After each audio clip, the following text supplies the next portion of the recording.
The second step in the RAP framework is R, reality test your assumptions. When I was in college, I worked as a pharmacy technician in a hospital. And so that exposed me to the day to day workflow of what goes on in a hospital pharmacy.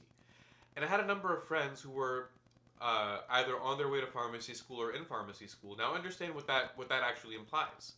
They're going through maybe a 6 or 7 year program. They've put in probably close to six figures into their education, all for something that they're going to end up doing for the next 30, 40, 50 years of their lives. And so I would ask them, I'm like, hey, what do you think a pharmacist actually does? Have you ever worked in a hospital or volunteered? And they would say no. And I would say, well, okay, what do you think the day to day looks like? And they said, well, I imagine I'd probably be walking around with a doctor, going and checking on, like a patient chart, making recommendations, and, this and that.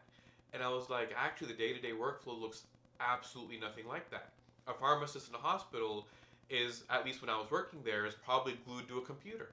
And they're entering orders all day. And so orders are coming in and they're just typing them out, checking allergies, doing this, doing that. And the whole time they're entering orders, they're getting interrupted. Here's a stat order, here's an urgent order, there's an operation happening here, a patient coded there, all these things are going on.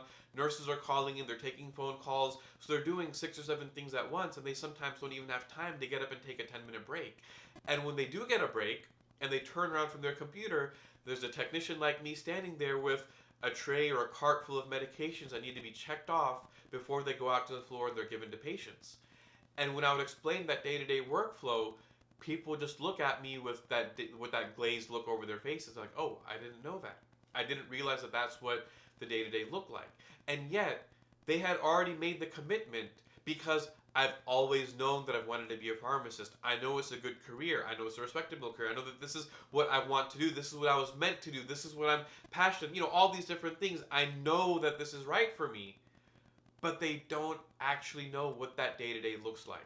They've never reality tested their assumption of wanting to go to pharmacy school. And so when we make a decision, find ways to reality test your assumption.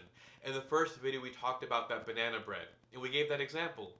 Just try to do a small catering order. See if someone's willing to buy $200 worth of pastries from you to reality test.